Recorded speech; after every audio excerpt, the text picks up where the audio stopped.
이제 7번째 시간 일제가 남긴 것들이죠. 이번 시간에는 이제 목소리가 이번 시간에는 여러분과 함께 어떠한 일제 치하의 어떠한 시나 소설에 대한 전반적 이야기를 좀 해보고요. 그 다음에 모더니즘 시와 소설에 대한 이야기도 좀 해볼 겁니다. 그리고 어, 과제를 어떻게 해야 될지 그거에 대한 이야기 좀 해보겠습니다.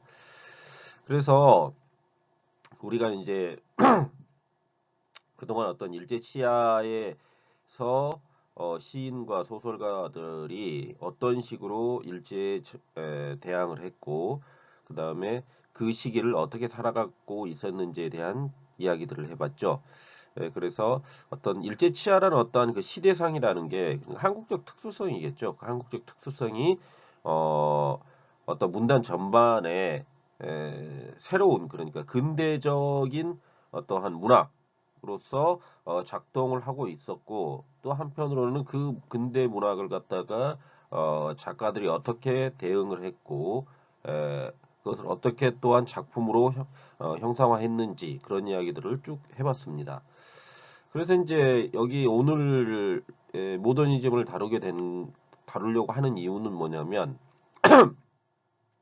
그러니까 어떤 일제 어떤 20년도에 카프가 횡행을 했다고 했죠. 25부터 35년도까지. 그러다 보니까 이제 그 당시 어떤 카프의 문학이라는 것은 경향성을 띠고 있는 목적 문학적 성격이 굉장히 강했죠.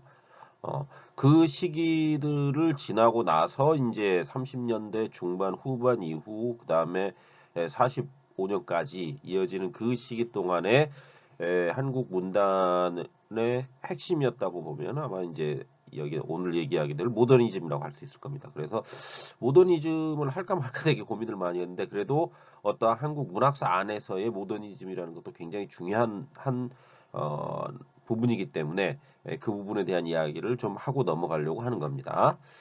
자, 그래서 우리가 먼저 1930년대 어떠한 모더니즘에 대한 이야기를 좀 해볼 건데요. 1930년대 모더니즘 했을 때 이 모더니즘 시 운동이라는 것이 펼쳐지게 됐죠. 1930년대. 그럼 이 모더니즘 시 운동이라는 게 뭐냐? 그러니까 1930년대 중반에 크게 성장한 시단의 경향으로 현대성의 인식을 기반으로 한 시창작이죠. 현대성의 인식. 그럼 현대성의 인식이라는 것은 바로 뭡니까? 도시 공간, 그 다음에 도시의 어떤 문명, 이런 것들, 혹은 자아의 내면, 이런 것들을, 어, 시로 형상화했다라는 거죠. 그러니까 우리가, 어떤 한국 시사를 놓고 본다면, 맨 처음에 이제 뭡니까? 개화기 문학들이 이야기가 됐었죠. 그리고 개화기 시가들이. 그래서 그 개화기 시가들에서 뭐 신채시라든지 창가라든지 이런 것들이 횡행을 했었고, 그 다음으로 이제 뭐냐면은 김억으로 대표되는 뭡니까? 상징주의 시 계열이었죠. 상징주의 시 계열이 처음에 그러니까 한국 근대시로 상징시가 한국 근대시로 번역돼서 시사에 있어서 번역돼 가지고 우리나라에 소개되면서 그러한 시들을 썼던 시인들이 등장을 하게 되는 거죠. 대표적인 이제 김억이었죠. 그래서 김억으로 대표되는 어떤 그런 흐름들이 이제 자유시 계열로 넘어서게 되죠. 그래서 이제 낭만시, 자유시 이런 것들이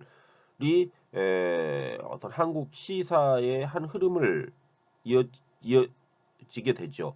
그리고 나서 이제 등장하게 되는 게 1919년 이제 어떠한 3.1운동의 좌절 이런 것들로 인해 가지고 새로운 시 경향을 추구하는 그런 모습들이 나타나다가 신경영파가 등장하게 됐죠. 신경영파. 그래서 그 신경영파의 영향으로 인해 가지고 이제 그 카프의 중심으로 했던 어떤 단편 소사시 임화를 비롯한 이런 시인들이 단편 소사시를 쓰면서 목적 문학에 가까운 어떤 시들을 쓰게 되죠. 그 흐름이 이제 1935년까지 이어지다가 이제 그 35년 이후에 이제 나타나게 되는 바로 이 모더니즘 시운동이 되겠습니다. 그러니까 그 전반적인 흐름을 쭉 한번 생각해 보시면 될 것 같습니다. 그래서 이 전반적 모더니즘 시운동은 시론상의 거점은 이미지즘입니다. 이미지즘. 그래서 1935년 이 당시 어떤 모더니즘 시 운동은 이미지즘이라고 그냥 한마디로 이야기할 수 있는 거죠. 그렇기 때문에 이 이미지즘의 시의 경향이라는 것은 언어적 기법의 실험, 그 다음에 자의식의 시적 탐구, 그 다음에 주지적 태도, 그 다음에 주관적 정서의 절제, 그 다음에 이미지의 공간적 구성에 의한 일상적 경험의 동시적 구현, 그 다음에 도시적 감각과 시적 심상의 구성, 이런 것들로 이야기해 볼 수가 있습니다. 그러니까 이렇게 그러니까 언어적 기법의 어떤 실험이라든가 잠시 후에 이제 어떤 그 모더니즘 경향의 시를 잠시 살펴보게 될 건데 언어적 기법의 실험이라든가 자의식, 그다음에 주지적, 주관적 정서, 그다음에 이미지의 공간적 구성, 그다음에 도시적 감각 이런 것들이 기존 시에서는 크게 두드러지지 않았던 부분들이죠. 그런 부분들을 1930년대 중반 이후에 이제 어떤 모더니즘 시 운동을 통해서 시인들이 시로 형상화해 가지고 작품을 발표하게 된다는 거죠. 어, 그렇기 때문에 이와 같은 이 시의 경향이라는 것은 결국 뭡니까? 현대성 이런 것들이죠. 근대성 이런 것들을 인식하는 시들이 비로소 발표되게 됐다라는 거죠. 그러면은 이와 같은 시가 발표되게 된 이유가 뭐냐 그랬을 때 바로 낭만주의의 감상성이라든지 계급문학의 정치적 이념 지향에 대한 부정과 반발에서 비롯됐다라는 거죠.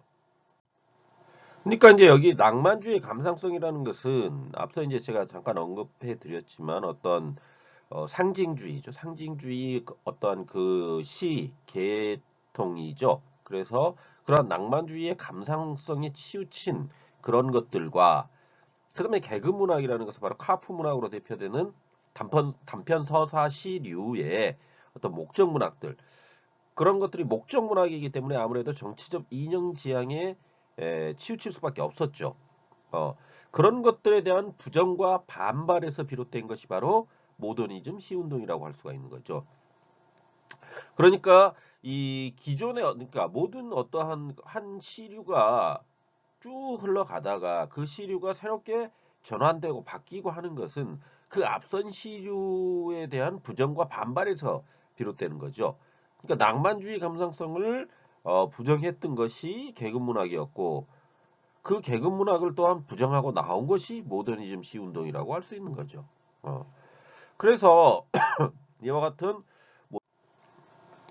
따라서 이제 이와 같은 모더니즘이 발발하게 되면서 그 시인들로는 이제 정지용, 김기림, 신석정, 이상, 김광균, 장만영, 조영출, 어, 장만영, 조영출을 제외한 나머지 시인들의 이름들은 여러분들이 많이 들어봤을 겁니다.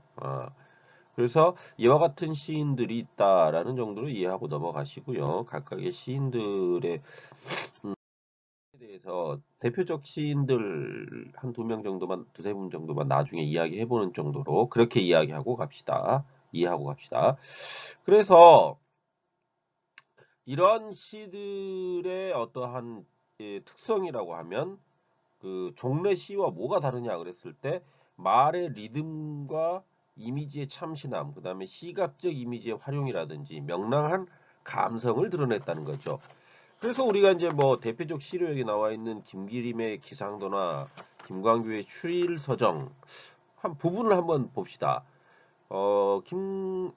김기림의 기상도 같은 시를 보면 제1부 세계의 아침의 한 부분을 보면요. 이렇게 되어 있죠. 비늘 돋친 해협은 배암의 잔등처럼 살아났고 아롱진 아라비아의 의상을 두른 젊은 설맥들. 바람은 바닷가의 사라센의 비단폭처럼 미끄럽고 오만한 풍경은 바로 오전 7시의 절정에 가로누웠다. 이렇게 되어 있거든요. 이게 한 부분이죠. 그럼 여기서 어떤 아라비아의 의상이라든지 사라센의 비단폭이라든지 뭐 오만한 풍경 뭐 이런 어휘들은 기존에 어떤 쓰지 않았던 어휘들이죠. 그런 것들을 통해 가지고 어떤 말의 리듬과 이미지의 참신함이 드러나고 있는 거죠. 기존에는 없던 것들이었기 때문에. 어, 그 김강균의 추일서정 같은 경우도 그렇죠. 그래서 그 추일서정을 한번 봅시다. 낙엽은 폴란드 망명 정부의 집회 포화에 이지러진 도른 씨의 가을 하늘을 생각해 한다. 길은 한 줄기 구겨진 넥타이처럼 풀어져 일광의 폭포 속으로 사라지고 조그만 담배 연기를 내뿜으며 새로 2시의 급행열차들을 달린다. 이렇게 되어 있지 않습니까? 그럼 여기서도 역시 뭐 폴란드 망명정부의 집회라든지 포화에 이루어진 도른 씨의 가을 하늘이라든지 죄송합니다. 이런 표현들이 어떤 기존의 시들이 보여주고 있던 시적 흐름과는 조금 다른 모습들을 보여주고 있다라는 거죠. 그게 이제 어떤 모더니즘 시가 가지고 있는 특성이라고 할 수 있죠. 그러니까 앞서 얘기했듯이 시의 경향이라는 것이 언어적 기법의 실험이라든지 혹은 이미지의 공간적 구성이라든지 혹은 도시적 감각이 드러나고 있다. 이런 것들이 이제 모더니즘 시의 특징이라고 할 수 있기 때문에 그러한 것들을 역시 어, 말과 리듬의 참신함, 시각적 이미지 활용, 명랑한 감성 이런 것들을 통해 드러냈다는 거죠. 그래서 이와 같은 모더니즘 시라는 것은 기존 한국 시가 가지고 있던 사상적 혹은 외부적 접근 방법을 지향한 것이죠. 그러니까 사상적이라는 것은 앞서 얘기했던 뭡니까? 그렇죠. 개그문학 정도가 되겠죠. 그 다음에 외부적 접근이라는 것은 낭만주의 계열이었죠. 상징시로 대변되는요. 그래서 그러한 것들을 지향한 것이지만 기교적 실험, 그러니까 지적 방법을 통해서 기교적으로 이제 드러내고 했던 이 지적 센티멘탈리즘으로 어, 드러나 버리는 이것은 그러니까 지적 센티멘탈리즘으로 전락할 가능성이 있었다는 거죠. 그런데 그것을 김기림의 바다와 나비 같은 작품들이 일정 부분 극복하는 그런 모습을 보이고 있기도 합니다. 하지만 그럼에도 불구하고 한계는 분명히 있죠. 그것은 뭐냐면 바로 뭡니까?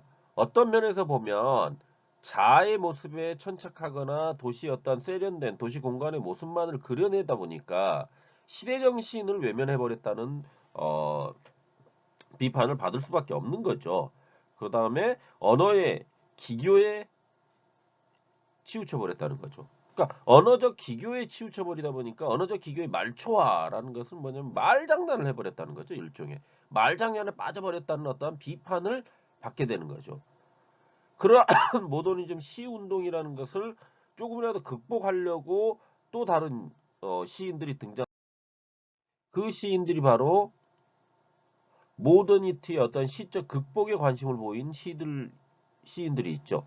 그 대표적인 시인 뭐 서정주, 오장환, 유치환, 김광석, 신석초, 김현승 이와 같은 시인들이 있습니다.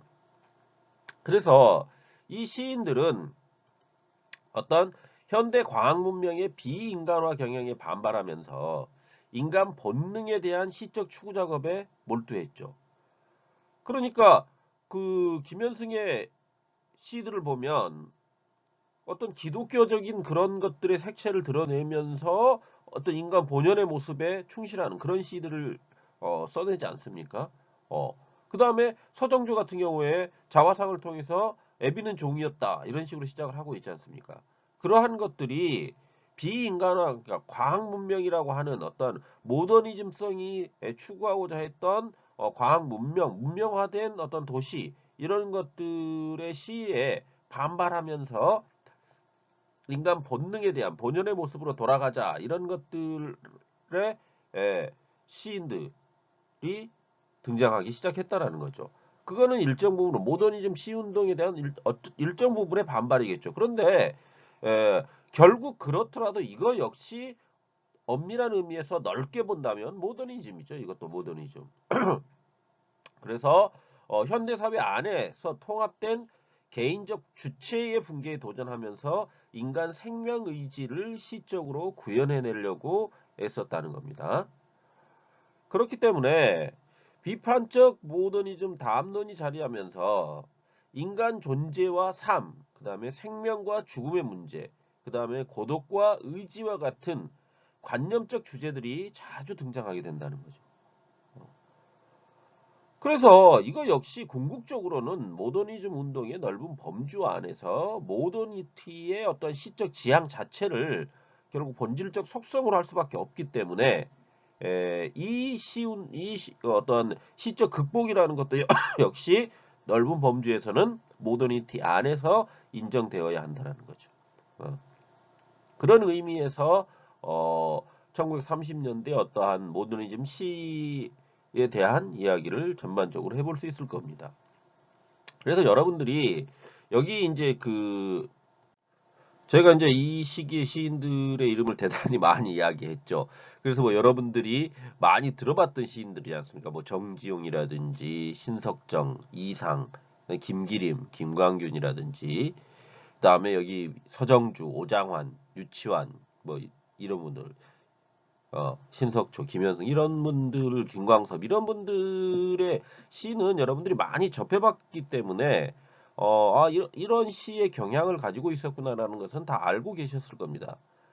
그렇기 때문에 여기에서 이제 이야기하는 것은 어떤 시사 안에서 어, 무엇을 이야기하려고 했고, 그 다음에 어떠한 시류에 대한 거부와 부정으로 이 시를 쓰게 되었는가.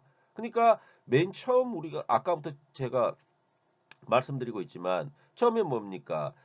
개화기의 어떤 시가들이 극복을 시키기 위해서 뭡니까? 그렇죠. 김억으로 대표되는 어떤 상징주의를 처음에 받아들였다가 그건 이제 번역시류였죠. 그러다가 자유시 계열로 넘어오게 되면서 그게 이제 낭만시들이 창작주의, 낭만주의 어떤 감상성을 추구하는 시들이 창작되다가 그것에 대한 반대급부로서 계급문학이 창궐해 가지고 신경영파의 시들이 나오게 되고 그것이 어떤 단편 서사시류, 이말을 비롯한 단편 서사시류로 흘러가다가 그것에 또 반대해서 나오게 된 모더니즘. 그래서 모더니즘 시 운동이라는 것이 결국 어떤 자의식의 탐구라든지 주지적인 것들, 그 다음에 도시적 감각에 의한 것들로 이야기되다가 그것에 대한 또 반대로서 어떤 인간 본능에 대한 시적 탐구를 추구하는 그런 경향으로 넘어가게 됐다는 거죠. 물론 이제 여기에서 조금 벗어나 있는 뭐 시인들이 있기도 합니다. 그래서 우리가 이제 흔히 얘기하는 민족의 주체성이라든지 정체성 혹은 어떠한 그 시어에 있어서 주체성을 드러내는 그러니까 어떤 민족의 어떤 정통적인 것들에 천착했던 그런 시인들이 이제 대표적인 게 앞서 제가 잠시 언급했던 김소월이 있었고요. 여기서는 지금 언급되고 있지 않지만 백석과 이용학이라는 시인들도 있죠. 아주 뛰어난 시인들이죠. 백석 같은 경우에는 평안도 정주 출생이죠. 그래서 평안도 정주 출생으로서 그 사람은 평안도 어떠한 지방 사투리를 굉장히 잘 구현해내고 있죠. 그래서 여운왕골 쪽이라든지 이런 시들을 보면 어떠한 그 식생활 관련어들을 통해 가지고 그 식생활 관련어를 통해서 어떤 인간의 따뜻한 모습들을 그려내는 시들을 창작해내고 있는 시인이 바로 백석이라고 할 수 있죠. 더불어서 이용학이라는 시인은 함경도 지방의 어떠한 방언들을 굉장히 잘 구현해낸 작가이죠. 그래서 그가 이제 일본 유학 중에 어떠한 시집들을 발간하지 않습니까? 그러다 보니까 그 낡은 집 같은 그 아주 뛰어난 시를 창작해내게 되는 거 아닙니까? 그래서 여기에서 이제 언급되고 있지는 않지만 아무래도 이제 그들의 어떠한 시류로 따져 놓고 본다면 그 제가 계속 말씀드렸던 그런 시류에는 약간 벗어나 있는 시인들이기 때문에 언급이 안 됐을 수도 있지만 분명 그들 역시 뛰어난 시인이죠. 특히 어떠한 그 지방 방언을 굉장히 잘 구현해낸 작가이죠. 그래서 이를테면 전라도는 뭐 김영랑, 그다음에 평안도는 백석, 그다음에 함경도는 이용학 이런 시인들이 어떤 지방 방언을 굉장히 잘 구현해낸 시인들이라고 할 수 있습니다. 그래서 이들에 대한 연구도 굉장히 흥미롭고 재미있는 작업이 될 수 있는 거죠. 그러니까 여러분들이 이번 학기에 어, 예, 소논문 한 편을 써내셔야 되잖아요. 거기에 또 이 백석이라든지 이용학, 그다음에 김영랑, 저도 이들의 어떠한 시를 연구하는 소논문들을 써봤는데요. 굉장히 흥미로운 작가들입니다. 그래요. 그리고 물론 이제 여기에 언급되어 있던 시인들 역시 연구 대상이 될 수 있겠죠.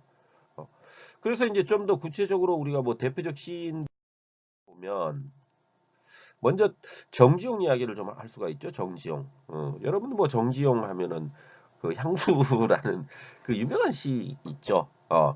그래서 그 정지용 시적 언어의 자각을 각별히 드러낸 시인이라고 할 수 있죠. 그래서 시적 대상으로서 자연에 대한 다양한 감각적 경험을 선명한 신상과 절제된 언어로 포착해낸 시인입니다. 그래서 언어의 조형성에 대한 탐구에 집중을 했고 시의 언어를 통해서 음악적 가락의 미를 창조한 것이 아니라 공간적 조형의 미를 창조해낸 시인이라고 할 수 있죠. 그렇기 때문에 언어의 감각성을 최대한 살리려는 시인의 노력의 산물이라고 할 수 있죠. 이러한 것들이. 그래서 바다와 유리창 같은 시인들이 그런 시라고 할 수 있겠죠. 그 다음에 주관적 감정의 절제와 정서의 균제가 드러나 있는 시를 또 써냈죠. 그래서 이런 것들은 개인적이고 감정적인 것들을 철저히 배제시키면서 사물과 현상을 순수관념으로 포착하여 시를 통해 표현해내고 있는 겁니다. 그래서 시적 완성도가 대단히 뛰어난 시들을 창작하게 됐다라는 거죠. 뭐 대표적인 게 이제 백록담 같은 시집 안의 시들이 여기에 해당되겠습니다. 뭐 정지용은 워낙 많이 알고 계시고 여기에 나와 있는 바다, 유리창, 백록담 이런 시들은 유명한 시들이니까 꼭 찾아서 한번 읽어보시기 바랍니다.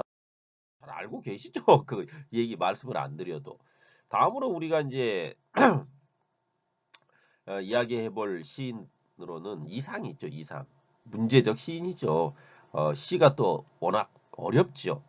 그래서 기존의 문학적 기법과 양식에 대한 반동에서 출발하죠. 그렇게 되다 보니까 특유의 공간 감각이 드러난 시들을 쓰게 됩니다. 그래서 이러한 것들은 주체의 어떠한 존재론적 위기 상황을 제시하기 위한 것으로 활용되죠. 더불어서 이미지 확산을 위해 혹은 상징적 의미의 대립적 관계의 구체화를 위해서 동원이 된다는 겁니다. 특유의 공간 감각이라는 것이. 그래서 그러한 공간 감각은 개인사적 체험에 근거해서 기하학적인 것이나 건축학적인 것으로 이해될 수가 있죠. 건축학적인 것으로 이해될 수 있다라는 건 무슨 얘기냐? 바로 이상이 또 다른 직업이 하나가 바로 건축가 아닙니까? 그래서 건축 무한 육면각체의 비밀과 같은 시가 나오지 않습니까? 그래서 실제로 일제시대 안에 어떤 이상이 직접 설계했던 건물이 지어지기도 했습니다. 어, 뭐 알고 계시죠? 뭐 그런 부분들. 그래서 이러한 특유의 공간 감각을 보여주는 시, 오감도나 거울이라는 시가 있죠. 그래서 오감도 같은 시, 오감도 제1호가 뭡니까? 제1아이가 뛰어가고 제2아이가 뛰어가고 제13아이까지 막 뛰어가죠. 그리고 나서 어떤 뭡니까? 제1아해가 길이 막혔다 그리워 이러고 있지 않습니까? 그럼 이 오감도라는 것은 아무래도 이 이상이 건축학도라고 했지 않습니까? 건축학도다 보니까 건축에 있어서 조감도라는 게 있죠. 그럼 조감도라는 것은 조죠, 조. 그러니까 세조자죠. 그러니까 새의 눈으로 내려다본 어떠한 건축의 어떠한 그 도형도가 조감도 아닙니까? 그런데 그 세조자를 뭘로 바꿔버리니까 까마귀 오자로 바꾼 거 아닙니까? 그래서 오감도가 되는 거거든요. 그래서 오감도라는 것이 결국 이러한 그러니까 새의 눈으로 바라본 아래의 어떤 공간의 이미지를 형상화해 놓은 작품이라고 할 수가 있는 거죠. 거울이라는 작품도 거울 안에 나와 거울 밖에 나에 대한 이야기를 막 해놓고 있거든요. 그럼 거울 안에 내가 손을 내밀어서 거울 밖에 나와 손을 잡고 있는 그러한 모습들을 작품으로 형상화했거든요. 아주 독특한 작품들이죠. 더불어서 어떤 수학적인 것들의 활용이죠. 그러니까 수의 배열에서 규칙성을 강조하는 것이 아니라 규칙의 무의미성을 강조해서 전체와 개체 사이의 부조화를 공간적으로 시각화하는 시들을 써놓고 있다는 거죠. 그래서 선에 관한 각서라든지 오감도 그 오감도 같은 경우도 보면 제1하에, 제2하에, 제3하에 13하에까지 뛰어가지 않습니까? 그럼 13이라는 것이 가지고 있는 의미망이라는 것은 굉장히 다양한 연구들이 펼쳐졌는데 이런 거죠. 12 플러스 1이죠. 그럼 12라는 것은 뭡니까? 12달이 될 수도 있고 12시죠. 그러니까 시간은 12시간이잖아요. 정해진 규칙이죠. 그럼 13이라는 것은 그 정해진 규칙을 벗어난 13, 또 다른 하나의 시작이라고 할 수가 있는 거죠. 그런 의미에서 13을 이야기하고 있다라고 오감도를 살펴보시면 될 겁니다. 물론 이제 여러분들이 그 연구 보면은 오감도 시 제2호에 보면 이 아주 웃기지도 않죠. 뭐 어떻게 돼 있습니까? 나의 아버지의 아버지가 아버지를 낳고 나의 아버지의 아버지가 아버지를 낳고 이런 식으로 시가 되고 있거든요. 그럼 왜 아버지 이런 얘기들을 하고 있느냐 했을 때 그거는 이제 어떤 이상이 가지고 있는 특성, 그의 어떠한 출생과 혹은 그의 성장 환경을 놓고 보면 어느 정도 이해가 가는 부분이 있는 겁니다. 왜 그러냐면 여기서 이제 뭐 제가 썼던 논문이어서 조금 이야기를 해드리면 이상의 아버지는 이발사인데 손가락이 세 개가 없는 불구죠. 그 이발사였죠. 그리고 자기 엄마는 고아입니다. 그런데 그 고아인 엄마를 데려다가 자기 백부 큰아버지죠. 큰아버지가 이름을 지어주고 이상 자기 아버지와 결혼을 시키죠. 그리고 그 사이에서 태어난 이상을 어렸을 때 데려다가 자신의 양자로 삼습니다. 그런데 양자로 삼았는데 호적에는 안 올려요. 그런데 어렸을 때 이상을 키우면서 속된 말로 얘기하면 막 똥기저귀까지 다 갈아주고 아주 굉장히 극진하게 이상을 키웁니다. 그런데 이상이 좀 자라나고 나니까 백모 큰엄마를 새로 맞아들이게 됩니다. 그 큰엄마를 새로 맞아들이게 되는데 그 큰엄마가 아들을 데리고 와버리죠. 자기 이복 동생이죠, 이복 동생. 그렇게 되니까 안방에서 쫓겨납니다. 이상이 시쳇말로. 그렇게 되니까 안방에서 쫓겨나서 그 옆에 건너방으로 가게 돼 버리는데 그 건너방의 이미지가 빛도 제대로 들지 않는 그런 방이었던 거죠. 그게 바로 날개에 나오고 있는 그 어떤 방의 이미지와 유사한 그런 겁니다. 그래서 거기로 쫓겨나 버리고 그 다음에 어떤 백모, 큰엄마의 구박을 많이 받게 되죠. 구박을 할 수밖에 없겠죠. 어, 백모의 어떤 구박을 받으면서 그거에 대한 복수로 이상이 어떤 행위를 하느냐. 새 신발을 사주면 그 새 신발을 구부려 신고 그것을 이렇게 막 끌고 다니는 그 행위를 통해서 어, 백부와 백모에 대한 어떤 저항을 막 드러내거든요. 일정 부분. 되게 소심하죠. 어떤 면으로 보면. 소심한 그런 모습들을 보입니다. 그러한 것들이 이제 시적으로 표현되는 거죠. 그래서 그의 수필 안에 보면은 수필도 거의 시만큼 어렵습니다. 여러분들이 한번 나중에 찾아서 한번 읽어보십시오. 그래서 거기 안에서 그 시의 내용 중에 자기 가족들을 죽이고 싶다라는 막 이야기를 하고 있거든요. 그만큼 미워했다라는 거죠. 그런데 어느 날 갑자기 백부가 죽어버립니다. 백부가 죽어버리다 보니까 자신이 어떤 집안의 가장으로서 그 집안을 다 떠안아야 되는 그런 상황에 처하게 되죠. 그렇게 되니까 이제 그가 가지고 있던 어떤 생각, 자아들이 이제 그 오감도 제 2호 시에 드러나게 되는 거예요. 나의 아버지가 아버지를 낳고 아버지를 낳고 어떠한 그 자신을 데려다가 결국 뭐냐면은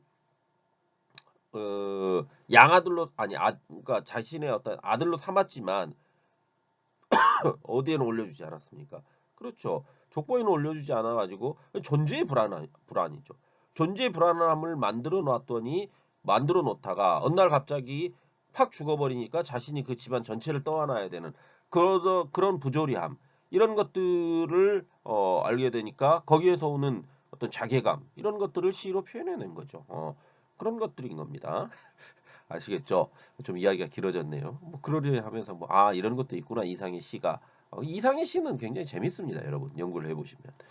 그래서 이상 시의 어떤 궁극적 목표라는 것은 결국 모든 근대적인 것들의 부정을 통해서 자아의 분열 현상을 절대적 자아를 부정함으로써 원리와 규칙, 원칙 이런 것들이 부정될 수 있는 가능성의 현실을 새롭게 제시했다라는 거죠. 그걸 통해 새로운 세계 인식의 가능성이라는 겁니다. 결국 모든 것들을 부정해 버림으로써 그 부정이 어떤 새로움으로 만들어질 수 있는 그런 내용들, 그런 것들이 이상시의 어떤 핵심이다. 이렇게 보시면 되겠습니다. 이렇게 해서 이제 모더니즘 시 전반에 대한 이야기를 좀 해봤는데요. 여러분들이 모더니즘 이렇구나라는 정도로 이해하고 가시면 될 것 같습니다. 그러니까 어떤 한국 시사 안에서의 어떤 모더니즘의 특성이 이와 같은 흐름을 가지고 있었다라는 정도. 그러니까 오늘은 어떤 일제시대 전반에 대한 이야기를 해본다고 했지 않습니까?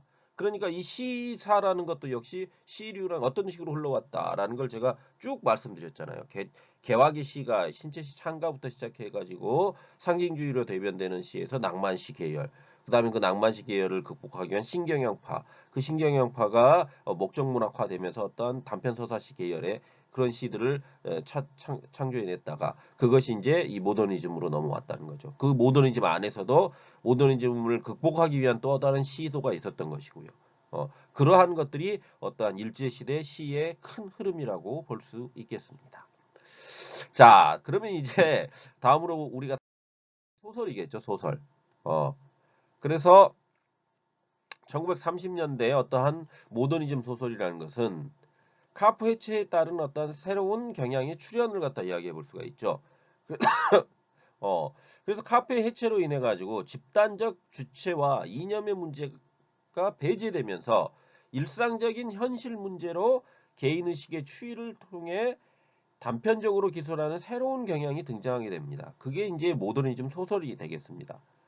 더불어서 이 시기 이제 우리가 주목해 봐야 할 단체가 바로 구인회인데요.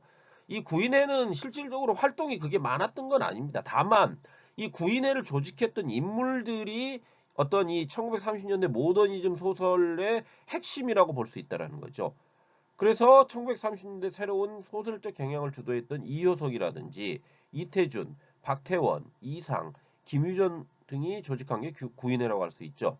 그래서 이 구인회는 기존 소설의 어떤 사실주의적 경향이라면 목적 문학을 추구했던 그 카프 문학 계열이겠죠. 사실주의적 경향과 거리를 두는 새로운 소설적 기법을 시험했다는 겁니다.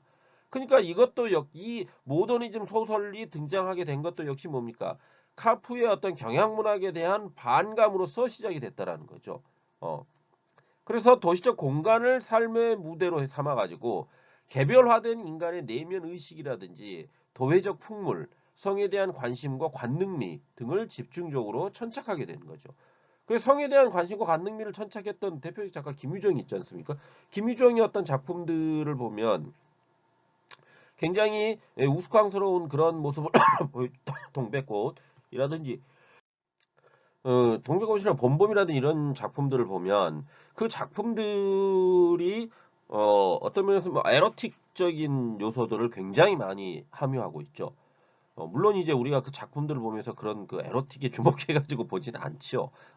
다만 이제 그런 성에 대한 관심과 관능미에 대해가 소설 안에 표현되어 있다는 거예요. 김유정은 굉장히 이 뛰어난 작가인데 너무 일찍 죽어버리죠. 그러니까 김유정과 이상 여기 보면 구인회에 같이 있지 않습니까? 둘이 굉장히 친한 친구였죠. 그래서 시인에 있어서의 어떠한 대표적 천재성을 보여줬던 작가가 이상이었다면 물론 이상이 소설도 쓰죠. 근데 시적인 면에서 이제 아무래도 좀 더 두드러진 그런 면이 있기 때문에 그런 시인이 이상이었다면 소설적으로는 천재라고 이야기되어졌던 게 김유정이라고 할 수가 있습니다. 그런데 참 아이러니컬한 것은 그 이상이 어떠한 오감도 시를 원래는 25호까지 발표하려고 했다가 15호까지 발표를 하고 그만둬 버리거든요. 워낙 이제 그 당시 그 작가들 독자들의 항의가 빗발쳐 가지고 연재를 그만두게 돼 버리는데요. 거기에서 이제 굉장히 좌절을 좀 하게 되죠. 그러니까 자신이 어떠한 시 세계를 제대로 인정해 주지 않는 그러한 세상에 대해서 죄송합니다. 밑에 이게 또 올라와 버렸는데 그러한 세상들에 대해서 굉장히 분노하고 그다음에 좌절하고 그랬었습니다. 그런 것들을 지켜봐왔던 김유정이 김유정 당시 이제 일본 유학 중이었거든요. 그래서 김유정이 이제 이상을 부르게 되죠. 그런데 이상이 그 김유정의 부름을 받고 일본으로 건너가게 됩니다. 친구가 부르니까요. 그래서 아예 여기 한국은 내가 있을 곳이 못돼 하면서 넘어가는데 가봤더니 김유정이 병으로 죽어버렸어요. 어, 그렇게 되니까 이상도 그 얼마 안 있다 또 죽어버리죠. 그래서 그 두 시인의 문학가의 시체가 친구이다 보니까 같이 이제 어떤 들어왔다라는 그런 일화가 있기도 합니다. 뭐 여담 정도로 생각하시고요. 그러니까 아무튼 이 어떤 구인회가 등장을 해서 새로운 기법을 실험하다 보니까 어떤 도시적 공간을 삶의 무드로 개별한 인간의 내면 의식, 그다음에 도회적 풍물, 성에 대한 관심과 관능 미들을 직접적으로 표현해냈다는 거죠. 그다음에 이와 같은 그렇게 되다 보니까 이와 같은 이 모던즘 소설의 경향이라는 것은 결국 개체화된 한 인간의 개체화된 개인의 모습들을 막 그려냈다는 겁니다. 그래서 개체화된 인간 삶의 어떤 모습들을 통해 가지고 도시의 그 속성 안에서 문제시되고 있는 인간관계의 상실, 개인주의적 태도 이런 것들을 아주 자연스럽게 표출해냈다는 거죠. 그래서 사실주의 소설을 중시해온 비평가들에게 소설의 위기로 인식되기도 했지만 삶에 대한 인식의 방법과 태도가 새로운 전환을 드러내는 징후로 받아들여졌다는 겁니다. 그래서 결국 인정을 받게 되는 거죠. 그러니까 이제 이 시기 이제 뭐 여기 나오진 않았지만 최명익이라든지 허준이라는 또 모더니즘 대표적인 소설가들이 있죠. 그러니까 최명익과 이 허준의 소설들을 보면 도시 안에서의 어떠한 그러니까 그 인간의 모습들을 아주 극명하게 드러낸 작품들을 써내고 있습니다. 그래서 이 최명익이라든지 허준도 대단히 흥미있는 작가들입니다. 여러분들이 한번 연구해 보시면 굉장히 재미있는 작가라는 거예요. 왜 그러냐면 여기 이효석, 이태준, 박태원 죄송합니다. 이상 김유정은 구인의 작가로서 유명해졌고 그 다음에 우리가 너무나 잘 알고 있는 작가죠. 그런데 방금 제가 말씀드린 최명익이라든지 최명의 비오는 길이라든지 허준의 남생이와 같은 작품들을 보시면 굉장히 재미있거든요. 근데 그러한 작가들은 여러분들이 그렇게 익숙한 작가들은 아니죠. 특히 이제 최명익 같은 경우에는 북한에서 서산대사와 같은 장편을 써낸 아주 뛰어난 작가죠. 그래서 북한의 높은 지위까지 올라가 있었던 사람 인물이었고 그러다 보니까 우리 한국 사회 안에서 타부시됐던 측면들이 있습니다. 최명익이라는 인물은. 그래서 그의 작품들을 찾아서 읽어보시면 굉장히 흥미로우실 겁니다. 그래서 이와 같은 모더니즘 소설이 특징을 보여주었다라는 것을 우리가 이제 이해해보고 박태원과 이태준에 대한 이야기를 좀 해봅시다. 그래서 이제 박태원과 이태준에 대한 이야기를 그런데 먼저 박태원 같은 경우에는 작품들을 통해서 한번 이야기를 좀 해보죠. 그래서 박태원의 어떤 소설가 구보 씨의 일일이라는 것은 말 그대로 기존의 이제 소설가 구보 씨의 일일이죠. 그러니까 하루 동안에 벌어진 일이죠. 그러니까 기존의 소설적 기법인 발단, 뭐 절정, 전개, 위기, 절정, 결말과 같은 갈등의 클라이막스 구조가 무너져 있습니다. 여기는. 그래서 그냥 소설가의 하루 일상을 통해 가지고 자신에게 주어진 삶과 현실을 방관하면서 자신의 주변 관찰을 통해서 잃어버린 의식인 행복과 기쁨을 찾아가는 전개를 보여주고 있거든요. 그래서 도시, 도회의 공간을 떠도는 인간을 그리면서 내면화된 의식 공간을 아주 치밀하게 묘사해 놓고 있죠. 그러니까 이 소설가 구보 씨의 일위를 보면은 당시 어떠한 근대라는 것이 그러니까 우리가 보통 일제 시대를 생각하면 거의 여러분들의 의식 속에는 조선 시대입니다. 조선 시대. 일제 시대 때 뭐 그런 것들이 있어라고 생각할 수도 있는데 일제 시대에는 어떤 근대적인 것들이 모두 다 들어와 있었거든요. 그러니까 소설가 고버시 이름은 화신백화점이 나오고 서울역도 나오는데 이를테면 화신백화점의 맨 꼭대기 옥상에는요 모던보이와 모던걸들을 위한 야외 테라스 카페테리아가 있었습니다. 그 당시에 더불어서 서울역 안에는 1등석 객실을 끊었던 사람들을 위한 커피숍이 따로 공간이 따로 마련돼 있고 막 이랬거든요. 그리고 에스컬레이터 있었죠. 그 다음에 엘리베이터 있었죠. 심지어 아파트도 있었습니다. 그 당시에. 그러한 것들이 여러분들의 인식에 보면 일제시대 때는 뭐 그런 것들이 있었어? 라고 고개를 갸우뚱하실 수 있는데 다 있었습니다. 근대적 문물로서. 존재하고 있었던 거죠.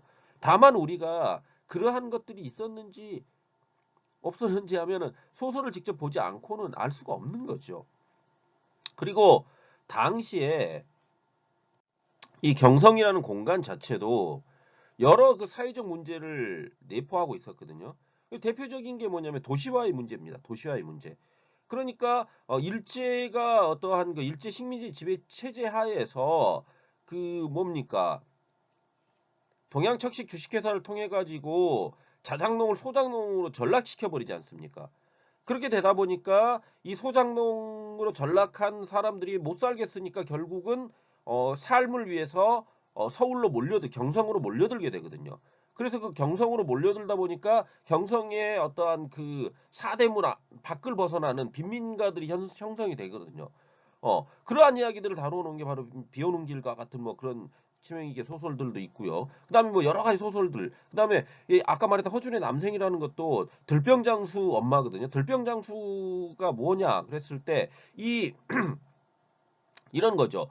어떠한 그 카페 여급이라는 것도요. 그 레벨이 속된 말로 얘기하면 레벨이 있었습니다. 맨 위에 이제 어떤 카페 여급들이 있었고요. 그다음에 그 밑이 이제 회관. 우리가 이제 뭐 그러니까 뭐라고 해야 됩니까? 그렇죠. 김두한 영화 같은 걸 보면 그 무슨 낙원회관 해가지고 막 거기서 막 술 먹고 막 그러지 않습니까? 그게 이제 카페 맨 위에 카페의 아래 단계인 회관. 그 다음에 그 회관 밑이 이제 주점. 그 다음에 주점 밑이 뭐 이를테면 어떠한 그 주막 같은 그러한 것들이 형성되어 있다. 맨 아래가 이제 들병장수입니다. 그럼 들병장수가 뭐 하는 것이냐 했을 때 이 쉽게 얘기하면 부두 노동자들이 이렇게 일하고 있는 곳에 그 광주리 위에다가 이제 뭐냐면 술병을 놔두고 들고 돌아다니면서 술을 한 잔씩 파는 여자들입니다. 그리고 술을 팔면서 또한 몸도 같이 파는 그런 여자들이 들병장수거든요. 그런 식의 어떤 계급들이 형성되고 도시 사회 문제들이 그때 막 발생하게 되었다는 거죠. 그러한 모습들을 1930년대 모더니즘 소설들이 그려내놓고 있는 겁니다. 소설가 구보씨 일이라는 것은 그래서 그와 같은 어떤 근대적 도시공간, 도회의 공간의 모습을 아주 잘 그려냈죠. 천변 풍경은 역시 이제 천변이라는 것은 여기 이제 청계천 주변입니다. 청계천 주변. 그래서 천변 풍경이기 때문에 청계천 주변에 살고 있는 사람들의 모습들을 그려놓은 겁니다. 그래서 이 천변 풍경이라는 것은 어떤 전묘적인 소설이라고 할 수 있죠. 하나씩 인물들의 모습들 하나씩 콕콕콕콕 찍어가지고 전체를 봤더니 아 천변이었다 이런 식인 거죠. 그런 의미에서 소설 기법 면에서 객관적 태도를 유지하면서 대상의 내면을 세밀하게 관찰하고 표현하는 묘사가 아주 뛰어난 작품이라고 할 수 있죠. 그래서 특별한 주인공이 없이 청계천변을 둘러싸고 생활하는 모든 사람들이 주인공이면서 주체로 행동하고 있는 것이 특징이죠. 그렇게 되다 보니까 인물의 총체성 확보보다는 공간의 총체성을 확보한 작품이라고 볼 수가 있습니다. 아시겠죠? 그런 의미에서 여러분들이 천변풍경도 시간이 되시면 장편이긴 하지만 한 번 정도 읽어보면 아주 흥미로운 작품이라고 할 수가 있습니다. 그러니까 각각 개개의 어떠한 삶의 모습, 천변을 둘러싸고 있는 사람들의 삶의 모습을 전묘적 수법으로 아주 그려낸 아주 뛰어난 작품이겠죠. 우리가 살펴봐야 될 작가 이태준이라는 작가죠. 그러니까 이태준이라는 작가 역시 어떠한 그 모더니즘 소설에 있어서 뭐 아주 대표적 작품들을 많이 써내죠. 그래서 이 이태준 같은 경우는 초기 단편 소설에서는 현실의 삶에서 좌절한 인간의 모습을 깊이 있게 천착하는 작품들을 써내게 됩니다. 그래서 현실에 제대로 적응하지 못하는 인물들이 주를 이루게 되는 거죠. 이러한 부정응 인물들을 통해 가지고 드러나는 허무, 그다음에 패배의식, 반근대적 미의식을 드러내놓고 있는 거죠. 그런 미의식으로 치환시켜 놓고 있는 거죠. 그래서 단순하게 개인의 성격의 문제이기보다는 식민지 현실과 모순된 근대라는 일상의 조건이 깊이 연관되어 있다는 겁니다. 그러니까 어떤 부정응 인물들을 통해 가지고 그 부정응 인물들이 왜 부정응을 했느냐를 갖다 따지고 들어가 봤더니 역시 모순된 근대, 그다음에 식민지 현실 이런 것들이 드러나 있다는 거죠. 그러한 것들이 결국 이태준이 소설을 통해서 보여주고자 했던 모습입니다. 그렇기 때문에 불우한 인물들의 어떤 삶의 모습들을 통해 가지고 현실에 내포되어 있는 근대의식의 문제성을 우회적으로 비판하고 있는 거죠. 더불어서 각 인물들이 지니고 있는 순박하고 선량한 내면 세계와 그 성품에 주목해 가지고 근대적인 것이 함유하고 있는 모순을 사회적 윤리의식과 결부해서 독자들에게 문제를 던져주는 방식으로 이야기를 하고 있다는 거죠. 결국은 도덕적 타락과 세태의 혼란의 모습에 보여주기를 통해 가지고 인간 본연의 어떤 순진성을 부각하려고 하는 의도였다는 거죠. 결국 그래서 이와 같은 것들을 통해서 식민지 근대의 어떤 문제성을 부각시키고 현실적 윤리감각의 지표를 제시하게 된다는 겁니다. 결국 이 작가는 일상적인 것에 대한 관심을 통해서 작가 자신의 신변적 체험을 통해 가지고 일상의 의미를 부각시키고 있죠. 그래서 그걸 통해서 자아의 내면성에 대한 성찰을 강조하게 되는 겁니다. 결국 일상의 현실에 갇혀가지고 무기력하게 살아가는 어떤 지식인의 자의식을 표출하는 것을 통해 식민지 현실을 인식하기를 바라는 것이 작가의 의도였다라고 볼 수 있는 겁니다. 그래서 이 이태준의 뭐 복독방 같은 뭐 대표적 작품들이 이제 있죠. 그래서 이제 여러분들이 이태준의 작품도 역시 찾아서 읽어보시면 대단히 흥미롭고 또한 여러분들이 어떤 소논문의 연구 대상으로 삼아도 될 만한 작가라고 볼 수가 있을 겁니다. 자, 이제 이렇듯이 모더니즘 소설에 대한 이야기를 이제 좀 전반적으로 해봤는데요. 여기서 이제 마무리를 지으면서 여러분들에게 하나의 과제를 좀 던져줄까 합니다. 그 무슨 과제냐? 바로 이제 여러분들이 소논문을 이번 학기에 제출하셔야 되죠.